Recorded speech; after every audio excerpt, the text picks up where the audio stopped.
Transformer. তো transformer কি, এখানে স্ক্রিনে আপনারা দেখতে পাচ্ছেন যে ট্রান্সফরমার কি। তো ট্রান্সফরমার কাকে বলে, ট্রান্সফরমার কত প্রকার, কি কি, এই বিষয়ে নিয়ে আমরা আলোচনা করব। ট্রান্সফরমার কি বলতে গেলে এমন একটা ডিভাইস যে ডিভাইসের সাহায্যে 220 ভোল্ট এসিকে নির্দিষ্ট একটা প্রক্রিয়ার মাধ্যমে চাহিদা মতো ভোল্টে কনভার্ট করা যায়। মোট কথা, হাই ভোল্ট এসি ব্যবহারযোগ্য করার জন্য ট্রান্সফরমার ব্যবহার করা হয়। 220 ভোল্ট এসিকে সরাসরি কোন সার্কিটে দেওয়া সম্ভব নয়, এজন্য 220 ভোল্টকে এসিকে ট্রান্সফরমারের মাধ্যমে কমিয়ে বিভিন্ন ইলেকট্রিক্যাল বা ইলেকট্রনিক সার্কিটে ব্যবহার করা হয়। এসি কারেন্ট ব্যবহার উপযোগী করার জন্য ট্রান্সফরমার বিশেষ ভূমিকা পালন করে, তবে বিভিন্ন স্থান ভেদে ট্রান্সফরমার বিভিন্ন ক্যাটাগরি ব্যবহার করা হয়। আশা করছি আজ আমরা ট্রান্সফরমার সম্পর্কে একটা বেসিক ধারণা পাবো। নিম্নে ট্রান্সফরমার নিয়ে বিস্তারিত আলোচনা করা হলো। ট্রান্সফরমার হলো একটি সাধারণ স্থির প্রকৃতির ডিভাইস। ম্যাগনেটিক কোরের দুই সাইডে আলাদাভাবে দুইটি কয়েল রেখে বিদ্যুৎ সংযোগ নিলে ম্যাগনেটিক ফ্রিকোয়েন্সির মাধ্যমে বিদ্যুৎ এক কয়েল থেকে অন্য কয়েলে স্থানান্তরিত হয়, আর এই স্থানান্তরিত হওয়াকেই পরিবর্তনকারী ডিভাইস বা ট্রান্সফরমার বলা হয়।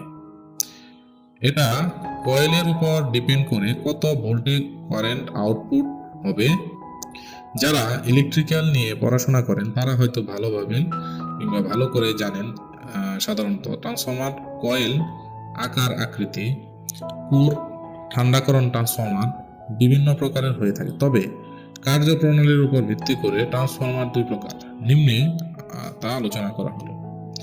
যে ট্রান্সফরমারের ইনপুটে কম ভোল্টেজ দিলে আউটপুট বেশি ভোল্টেজ পাওয়া যায় তাকে স্টেপ আপ ট্রান্সফরমার বলে। অর্থাৎ ট্রান্সফরমার এর প্রাইমারি কয়েল অল্প ভোল্ট দিতে ম্যাগনেটিক কোরের মাধ্যমে সেকেন্ডারিতে বেশি ভোল্ট পাওয়া যায় তাকে স্টেপ আপ ট্রান্সফরমার বলা হয়। তার মানে দুই ধরনের transformer, step up and step down. এখন আমরা স্টেপ ডাউন নিয়ে কথা বলবো। যে ট্রান্সফরমারের ইনপুটে বেশি ভোল্টেজ দিলে আউটপুট কমে ভোল্টেজ পাওয়া যায় তাকে স্টেপ ডাউন ট্রান্সফরমার বলে। অর্থাৎ ট্রান্সফরমারের প্রাইমারি কয়েলে বেশি ভোল্ট দিলে ম্যাগনেটিক কোরের মাধ্যমে সেকেন্ডারিতে অল্প ভোল্টেজ কারেন্ট পাওয়া যায় তাকে স্টেপ ডাউন ট্রান্সফরমার বলা হয়। স্টেপ ডাউন ট্রান্সফরমার ব্যবহার করা হয় বিভিন্ন ধরনের ইলেকট্রনিক্স গ্যাজেট যেমন টিভি ইত্যাদি, এসি এবং রেডিও ইত্যাদি এসি কারেন্টে চালিত সকল যন্ত্রে।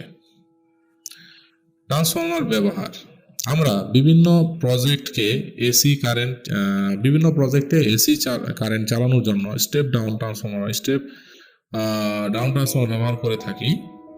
স্টেপ ডাউন ট্রান্সফরমার বিভিন্ন ভোল্টের হয়ে থাকে, যেমন 606, 12-0-12, 24-0-24 ভোল্ট 1, 2, 3, 4, 5 ইত্যাদি এম্পিয়ারের হয়। এটা হলো ভোল্টেজ, মানে ইত্যাদি এম্পিয়ার হয়। আপনি যখন কোনো প্রজেক্ট করবেন তখন ট্রান্সফরমার কেনার আগে অবশ্যই ভোল্ট বা এম্পিয়ার জেনে কিনতে হবে। অল্প ভোল্টে চালিত বিভিন্ন ইলেকট্রনিক যন্ত্রে আমরা স্টেপ ডাউন ট্রান্সফরমার ব্যবহার করে থাকি। স্টেপ ডাউন ট্রান্সফরমার আপনাদের প্রজেক্টের যদি এসি কারেন্ট চালাতে চান তাহলে করতে হবে পারেন, তবে ব্যবহার করতে পারেন। তবে আউটপুটে ডায়োড ব্যবহার করা ডিসি ভোল্ট করে নিতে হবে, কারণ ট্রান্সফরমারে ইনপুটে এসি ভোল্ট দিলে আউটপুট এসি ভোল্ট পাওয়া যায়। ট্রান্সফরমার ইনপুট আউটপুট ভোল্ট বিভিন্ন রকম হয়ে থাকে, যেমন 606-1A, অর্থাৎ ট্রান্সফরমারের ইনপুটে প্রাইমারি কয়েল যদি 220 ভোল্ট এসি দেওয়া হয় তাহলে আউটপুট তিনটা সংযোগের দুই পাশের লাল সংযোগের 6টা ভোল্ট করে আউটপুট হবে এবং মিডলেরটা গ্রাউন্ড হিসেবে থাকবে। এভাবে ট্রান্সফরমারের ইনপুট আউটপুট ভোল্ট হয়। তবে আপনি ট্রান্সফরমার বাজার থেকে কেনার আগে জেনে নেবেন ট্রান্সফরমার কত এম্পিয়ারের প্রয়োজন। তো এই ছিল আমাদের ট্রান্সফর্মার সম্পর্কে আলোচনা। আশা করি আপনাদের এটি ভালো লেগেছে।